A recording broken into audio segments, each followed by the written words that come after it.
These are some of the young people who are in our program this week. High school students from Jackson area. You just bought it?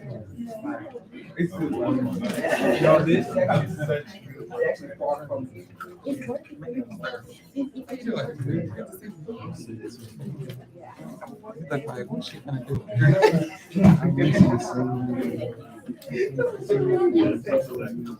Hello, good afternoon, everyone. Good afternoon. Oh, thank you. Welcome to the historic Air Hall, home of the Margaret Walker Center. My name is Elisa Ray Funderburg, and I'm the oral historian here, generously funded through the Andrew Mellon Foundation. On behalf of the rest of our wonderful staff, I would like to thank you all for coming out today for the 53rd commemoration of the Gibbs-Green tragedy here at Jackson State.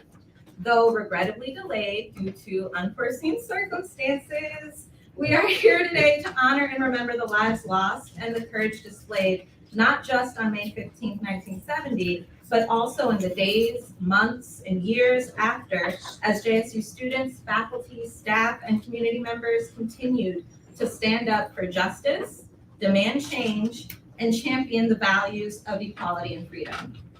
As we look back on that fateful day, however, our hearts are heavy with the memory of two young souls, pre-law major, husband and father Philip Lafayette Gibbs, and high school senior, full of potential, James Earl Green, whose lives were tragically cut short.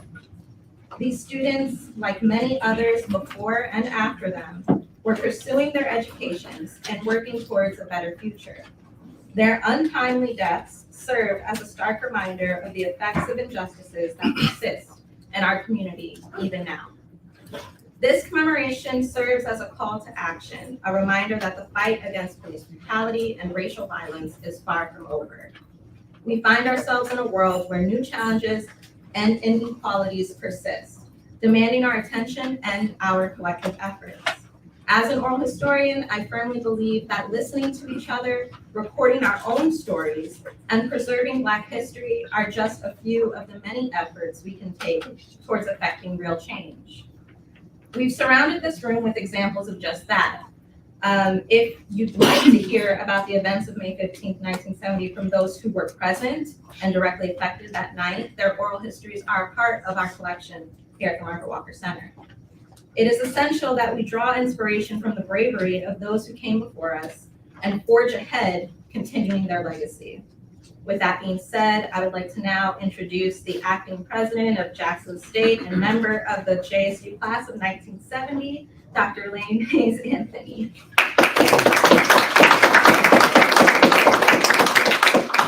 Thank you all very, very much. I really appreciate it.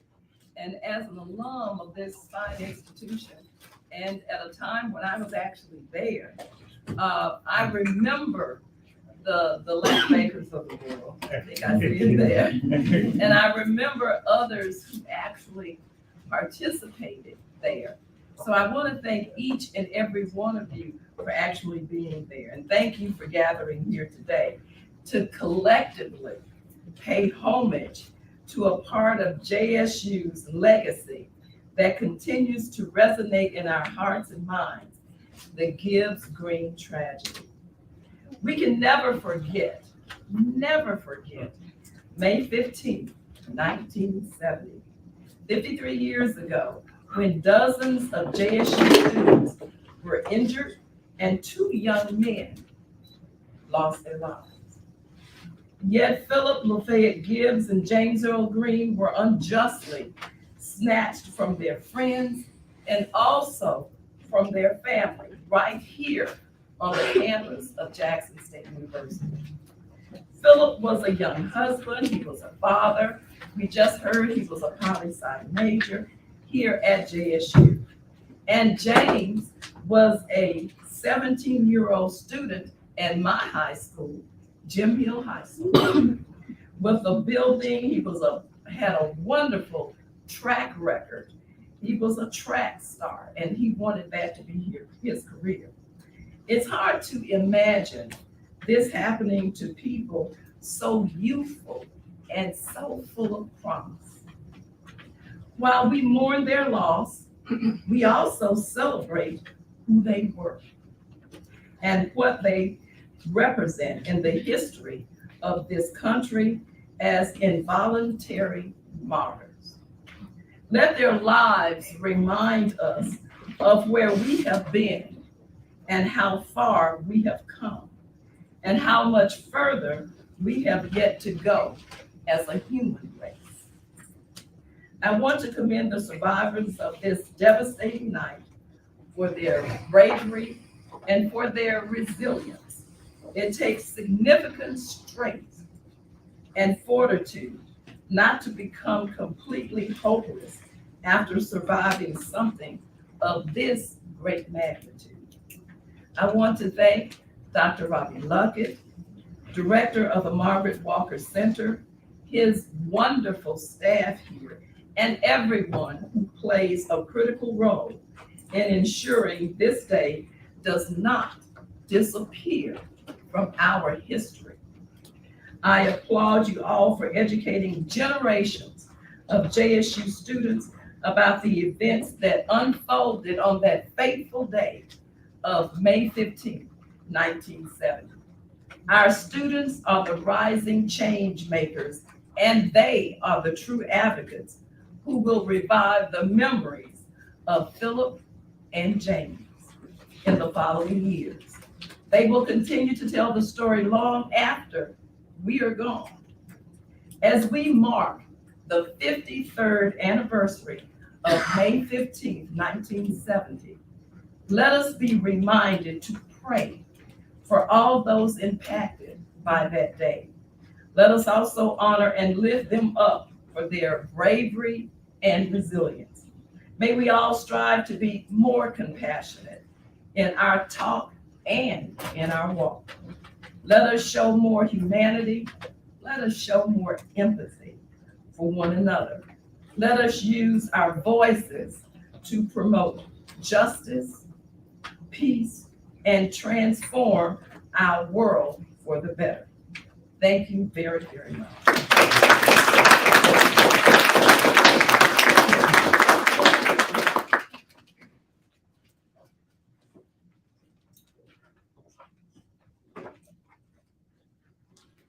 Now I'd like to invite Dr. Bessie House Shoremakin, our Dean of the College of Liberal Arts, to say a few words.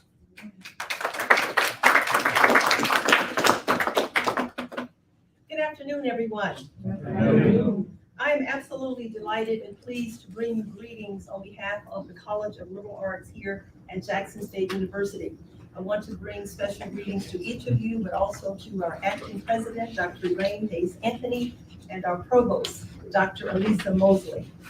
I want to thank Dr. Robert Luckett for inviting me to participate in this very historic event. The College of Liberal Arts is the largest college at Jackson State University with 10 departments and 6 strategic centers and institutes. The Margaret Walker Center, under the dynamic leadership of Dr. Robert Luckett, is clearly one of our premier centers and points of pride here at Jackson State University. I want to thank Dr. Luckett, the members of his staff, and members of his board of directors for organizing and planning this important event. It is particularly fitting that we pause to hold the 53rd annual Gibbs-Green Commemoration ceremony. Today, we pause again to look back in time to put faces, names, and a historical trajectory to the loss of 2 young men who had so much to offer society, named Philip Gibbs, a political science student, and James Green, a senior at Jim Hill High School, who were both tragically killed in May of 1970.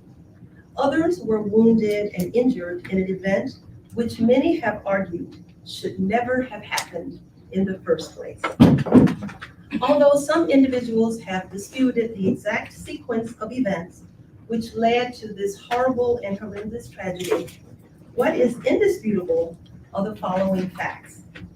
The modern civil rights movement and the Black Power movement were transformational in terms of challenging the inequitable status quo that had existed for hundreds of years, and Mississippi was clearly a fertile ground of political activism and many unyielding acts of heroism and selflessness by many people who wanted a fundamental change in the inequitable status quo.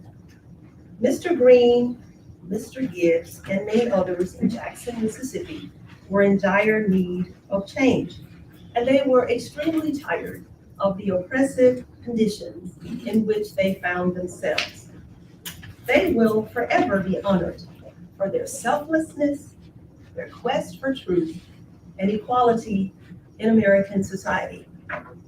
In the aftermath of the globalization of Black Lives Matter, many of us around the world have been looking at issues of equality and justice and really trying to examine, what does a Black life mean? What is the value of Black lives in the past, in the present, and in the future? And as the interim dean of our College of Liberal Arts, I'm thrilled that so many of our young people are here with us today, because you are our future leaders of tomorrow. And as a political science professor for many years myself, I understand the importance of having a truly democratic society where political institutions matter, that are based on the fundamental premise of one man, one woman, one person, one vote. And so we will always continue to aspire to attain those goals.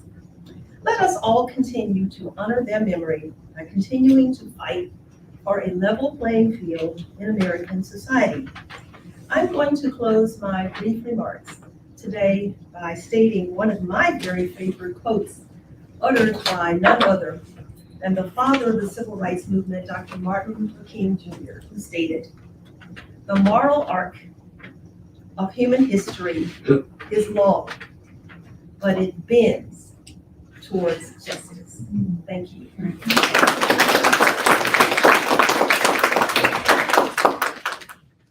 Good afternoon, everyone. Thank you so much for being here. My name is Amisha Campbell. I serve as the Assistant Vice President for Research and Economic Development. And protocol being established, I want to thank all of you for being here today. Most importantly, thank you, Dr. Luckett, my friend, for taking this journey with me. So about 2 years ago, we started thinking of ways that we can involve young people in our history and the things that we're trying to preserve on our campus and around our communities. And we thought about, how can we take the Gibbs-Green tragedy and put it in virtual reality where our students will see what happened, but also preserve our history.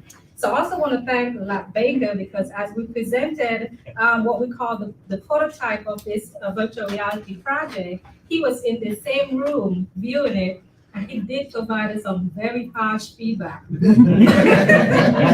they were good, because we, as we did our research, we were looking at it from different lens, and we didn't see from the lens of the people who lived it. So we appreciate that opportunity for you to come and for you to view it.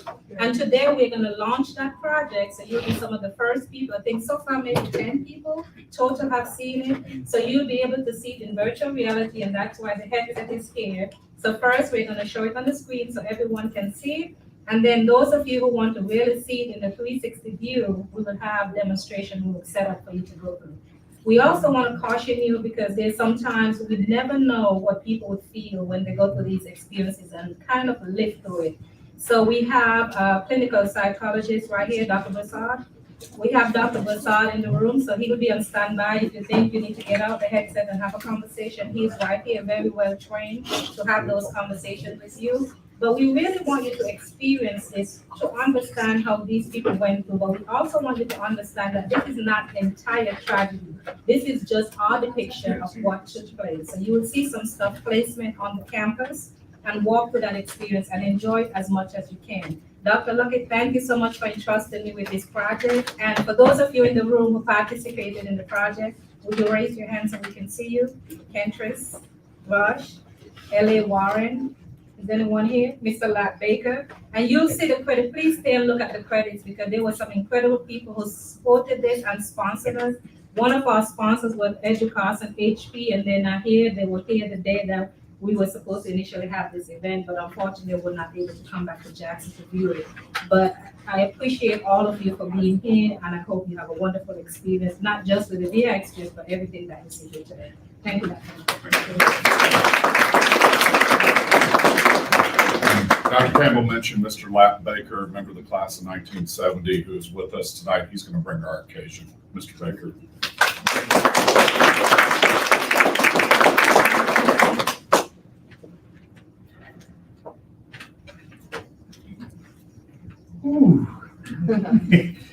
Well, first of all, good afternoon. I always get emotional when this event, you know, if you were there, you would understand. 10 yards away from that shooting as it occurred.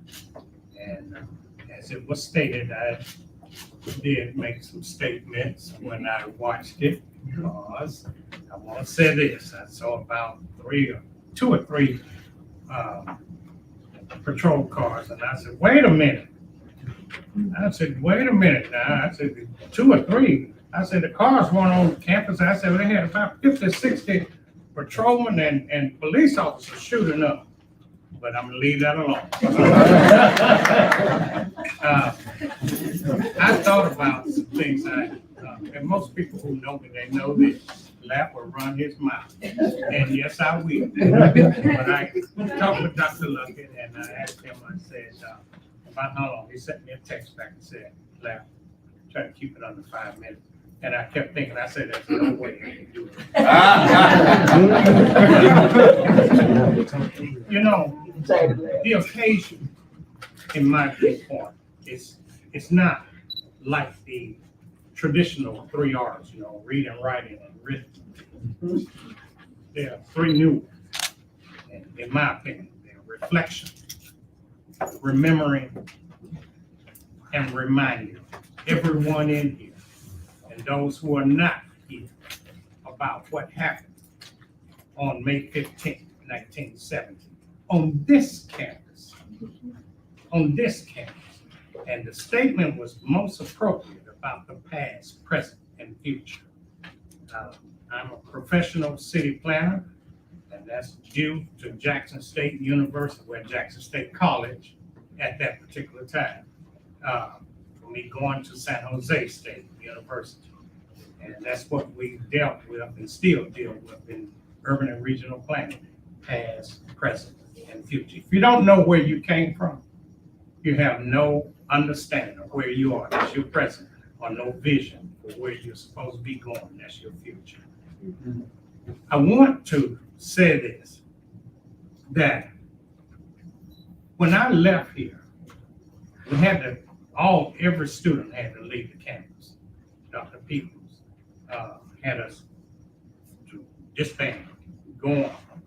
And you must keep in mind that what happened at Kent State University on May 4th, 1970 was because of students protesting the Vietnam War. Right. That was not the case May 15th, 14th at Jackson State in 1970. That night, everybody was lying down on the ground on both sides of the campus. I was on the B.F. Roberts side with my partners who ended up playing in the NBA, Cornell Warner, Lou Herndon, John Chenal, you know, Glenn Johnson. All 4 of them were drafted in the NBA in 1970. But if you saw a sniper, which was stated, why were you shooting on the opposite side of the campus? B.F. Roberts, that's where James Green was killed. Why would you shoot up every dormitory window, just about, at Alexander Hall, if you saw a sniper? But you didn't.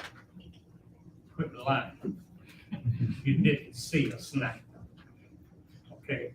It was a planned massacre, in my viewpoint. And I've said this for years. And today, it's 53 years and 23 days since that event on May 15th. That's right. We supported and backed Dr. John A. Peoples. Lynch Street is closed. That street used to run through Jackson State, 4 lanes, both ways. White residents really occupied the West Jackson. They were coming to and from home to work And when they came through, they would holler out the N-word, throw bottles, rocks, and even hit one of the students with the vehicle. Okay?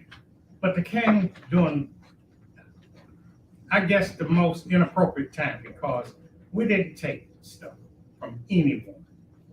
It didn't matter if they're black, white, green, yellow, blue, like they had corner boys down there. Not here. Not here. But understand this, the media didn't cover what happened on this campus like it covered and still covers today what happened at Kent State. I was watching Jeopardy, and I have to say this, I was watching Jeopardy on February 20th. Now question to the three contestants. All three were white. I'm waiting for the question because I watch Jeopardy routinely. Name the college institution where students were shot and killed by law enforcement officers. May of 1970. Dun, dun, dun, dun, dun, dun. When they came back, I said all three would say Kent State, which they would be correct on 50% of the answer. And all three said Kent State University. And Alex Trebek, when he was living, he was the host, he said, all three of you got it correct. All three of you. I said, I knew this. But let me quickly read something to you. And I wrote Alex Trebek. On May 6, 2020, I sure did. I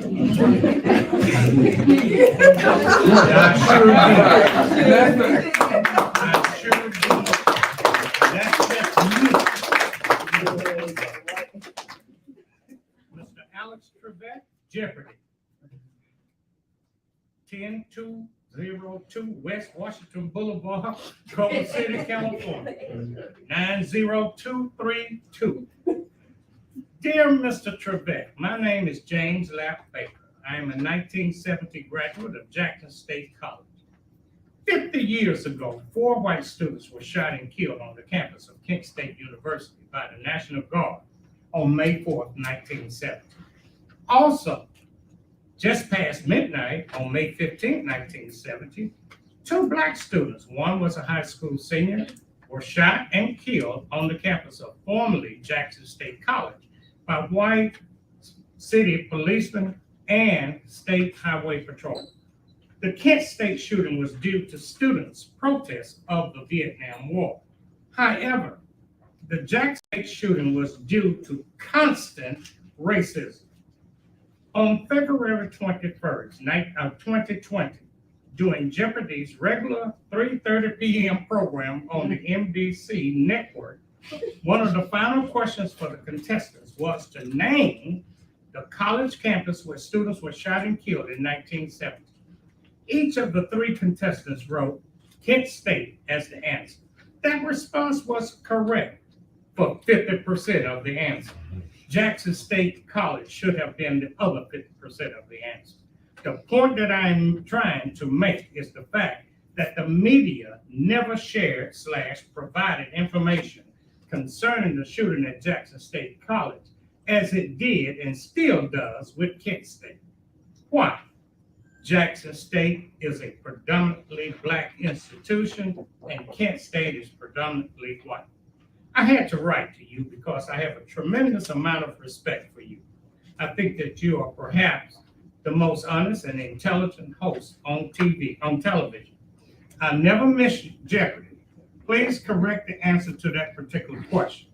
We are preparing a virtual commemoration of the shooting at Jackson State 50 years ago. The program will be conducted on May 14, 2020 at 7:30 p.m. Central Standard Time. Please note that Jackson State and Kent State have been cooperating together for years. Thank you for your time and cooperation. You can help us get the message across this country. Sincerely, James Lapp Baker, class of 1970 graduate. Watch this. This is the Jeopardy paper. I mean, letterheaded and everything. James Baker, P.O. Box 20441, Jackson, Mississippi. Don't give that to anybody else.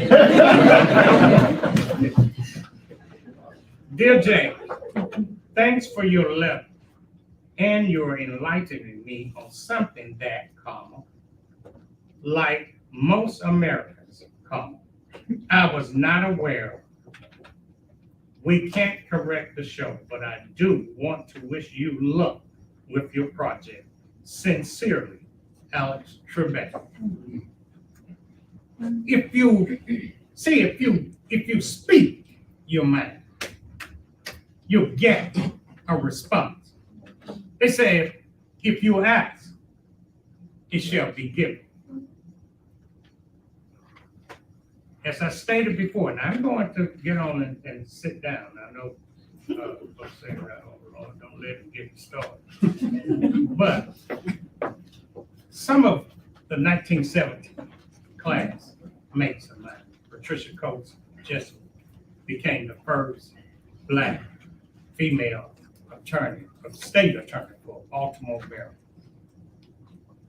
Alvin Keller, 1970, became the first, and still is the first, director of the Department of Corrections for North Carolina. Alice Hart became the first state senator in the history of Mississippi. We have a lot of students who were here at that particular time, like Hillman Frazier, state senator of Mississippi. Willie Ray Norwood, my fraternity brother, Omega Psi Phi, who is the father of Brandy, celebrities Brandy and Ray J. Practically raised them, you see. But we stuck together and we backed and supported the president. Now I'm gonna make this statement, and I am going to sit down. But your acting president was here.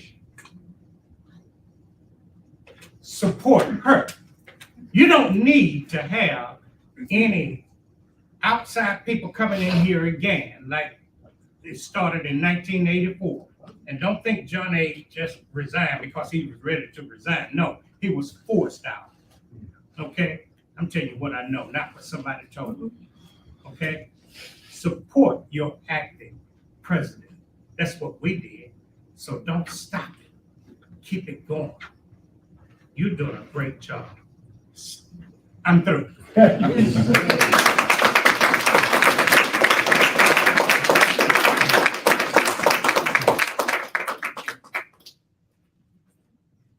Thank you, Lyle. I asked two other friends to bring reflections tonight, Senator Hillman Frazier and Mrs. Jean Frazier, sorry, Jean. Senator Frazier was class of 1971, Mrs. Frazier was class of 1976. They both have direct memories from that night. And I will say about Mrs. Frazier, when I got to Jackson State 14 years ago, she was responsible for making sure this university commemorated these events every single year. And I am deeply grateful for the work she did then when I got here. And I'm grateful that she's here now. And so I'm going to invite them to come up one at a time, or if they want to come up together, but maybe one at a time to share some reflections right now.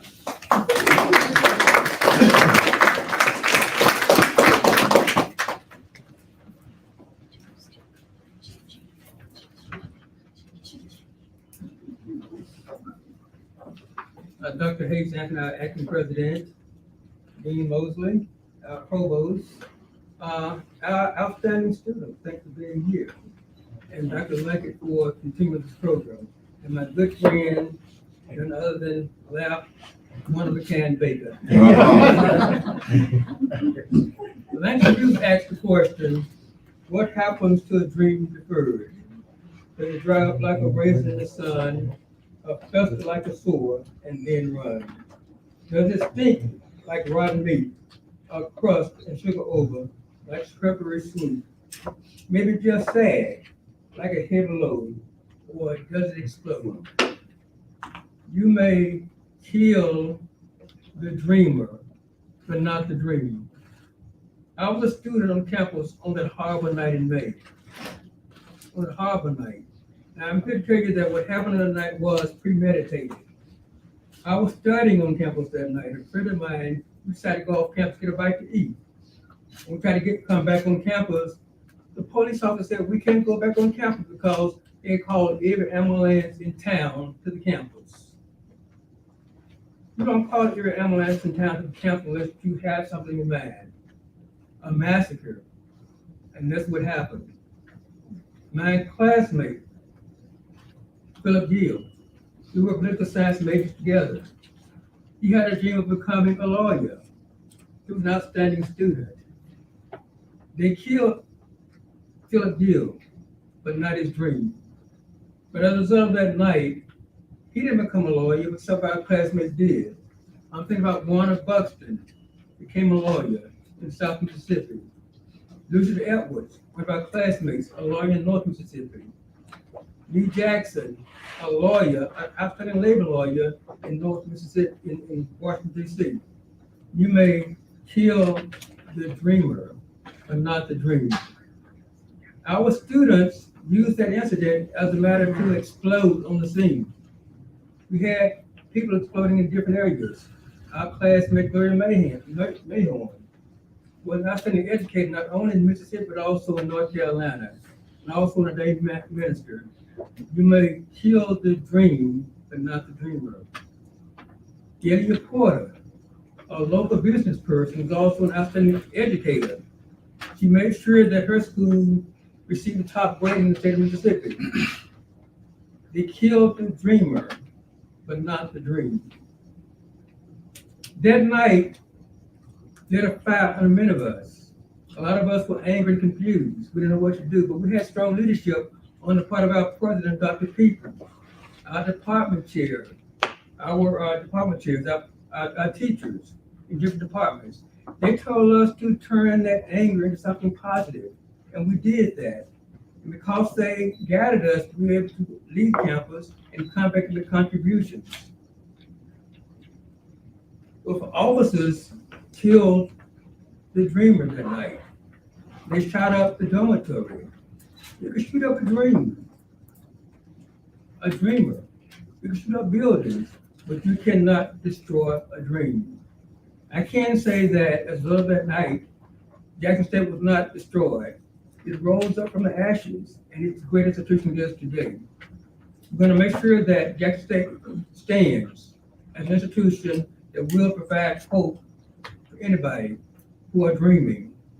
I'm glad to see our young people here. I invite them to become one of our family here, because this is a place that will nurture you. And we'll make sure that if you have a dream, it will give you the tools to make sure your dream becomes reality. Back in 1970, our professors, our administrators gave us the tools to be successful. And because of that, although the dreamer was destroyed, our dream lives on because of them. We should never forget that night. And we should never stop dreaming. Thank you.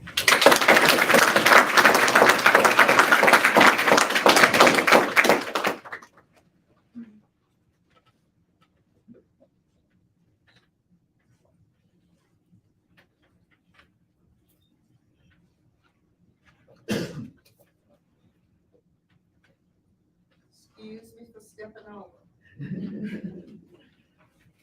And forgive me for standing behind the podium, but I'm gonna take advantage because I have to have these. I'm just so glad to see students. Thank you so much. My name is Jean, and again, thank you so much. I'm glad to see Dr. Anthony, also Dr. Mosley, and thank you so much. I don't see Dr. Luckett in the back. I was not on campus at the time. I was a 10th grader. So like you sitting in the audience to all of the students, the Student Government Association, even in the high school, gave rise and started a fever and a drive in me that really got me active.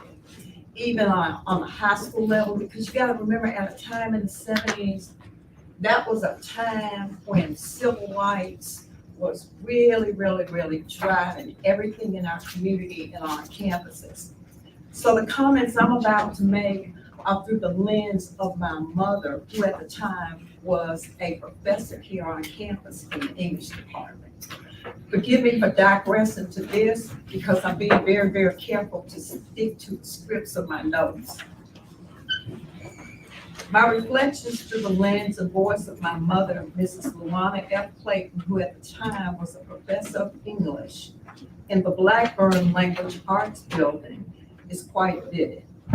Having arrived at Jackson State in 1948 from Wilberforce, Ohio, she welcomed the arrival of returning World War II veterans in her classes, many of them in pursuit of education through the federal GI Bill. As director of the 13 College Curriculum Program, she witnessed the rise and opportunities of a throng of African-American students in our HBCU colleges and universities that gave opportunities to some of the first-time attendees and graduates from their families and generations as distinguished teachers, developers, and future world-class leaders. My mother's days were passionately devoted to Jackson State, with them starting very early in the morning and often ending late to accommodate working students. These working students were also very active in the Student Government Association, while they were also pursuing the charge to chart a path forward and upward. Education was that path, and they were committed to teaching, social work, doctors, lawyers, and educators. More importantly, they were committed to social change in their communities. I keenly remember one of my mother and father's troubling conversations one evening as a 10th grader after school. These changing and turbulent 60s and 70s birthed a social conscience in the minds of students. Students were being pelted by rocks, also coupled with obscenities and racial slurs that were almost commonplace by motorists that were passing through the campus. Commuting students, motorists to and from campus, and working students were constantly being harassed by the police. The constant harassments by pedestrians as they attempted crossing the Lynch Street to attend classes escalated to the point of one of our own students being hit by a car and being hospitalized with a broken leg. Having finished our homework and preparing for school one evening, I recall a conversation between my parents regarding the climate of the times. They were both much concerned of the Academic Skills Center, then housed in the Blackburn building, that was now being plastered with paper over the windows. Most of the campus afternoon student activities were now being canceled, which also gave some concern or growing, increasing concern to some of the students and the continued harassment and the injustices they had endured, with no answers to their complaints. Then the mischaracterization in the news of their social injustices and its comparison to the Kent State war protests was in itself a denial and injustice. And then all mayhem broke loose against Jackson State on May 14th. 28 seconds of lawlessness of more than 400 rounds, with multiple injuries, 2 lost souls, and too many wounds. What would follow was unbelievable, unfathomable, and unconscionable. Remaining classes were canceled, graduation was canceled, campus operations were temporarily suspended. President Peoples huddled with students on the campus. Diplomas would be mailed to graduates. I remember my father taking my mother to campus and picking her up each day for the remainder of the quarter at that time. In my professional capacity as your past Director of Public Relations, the Gibbs-Green's 42nd Memorial Week featured an expanded review of a massacre. That's what we call it. With impact statements and eyewitness accounts from some of the survivors, included some of the facts, findings, and filings from authors, litigants, and testimonies from some of the family members of James Earl Green and Phillips Gibbs. We invite you to hear and even take a look at some of the court documents and records of the filings of Constance Slaughter Harvey's $13.8 million lawsuit that ended up with an all-white jury returning no acquittal in the court case. And also to pick up a copy of Ernest D. Weekly's Standing at the Edge of Madness. Take a time to reflect, remember, lest we never forget. Thank you.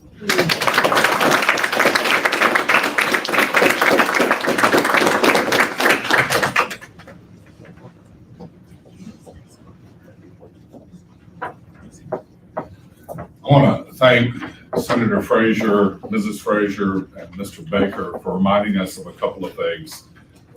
First and foremost, the people who lived through those events have lived lives of incredible grace and dignity and accomplishment since that night.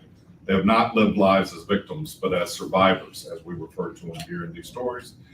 And for reminding us that young people were at the forefront of advocating for change.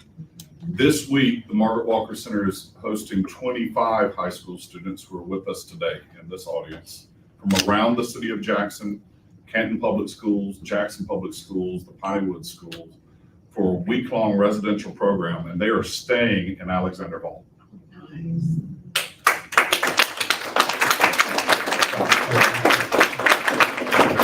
We are very proud of them and the work they're doing around creative writing, social justice, and food systems change this week, and we've got them for a few more days.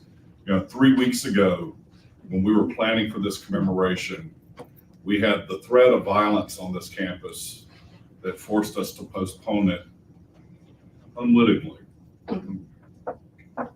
But there's something about the fact that that postponement allowed us to have these young people here for this event.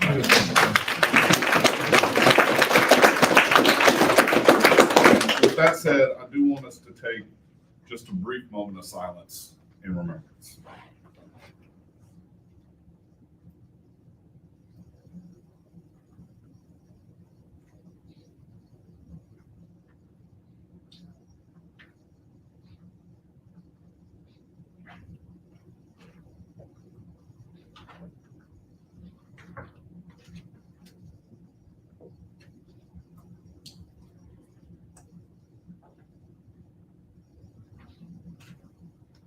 That was the 28 seconds it took to change all of those lives that day. We are going to pause here.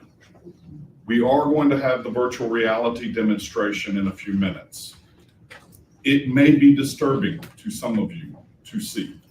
We want to give those of you who do not want to stay for that demonstration an opportunity to enjoy the refreshments and the reception. And in a few minutes, we will regather here where our friends will demonstrate in this room the virtual reality component of the work they've been doing. And we will also have individual virtual reality headsets available in the museum space for you to have that experience individually if you would like to as well. So I want to thank our president, Dr. Lane Hayes Anthony, our provost, Dr. Lisa Musselman,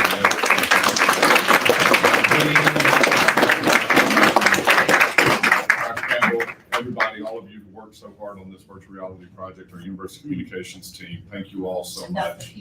And Dr. John A. Peoples, let's remember him today too. He is still with us and going strong. So. And just so he made sure that we had to wait a little bit to get his voice in this. So he was sick for a few weeks and we waited because it was important for him to be a part of this, and you will see what a role he played in this project. And we're very, very grateful to Dr. Peoples for that. So at this moment, we're going to take a brief pause. Yes, Lap. I have to say this. Okay.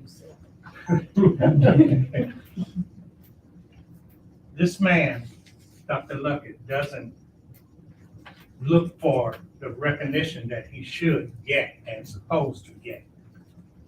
But he is the prime person who has kept all of this alive. When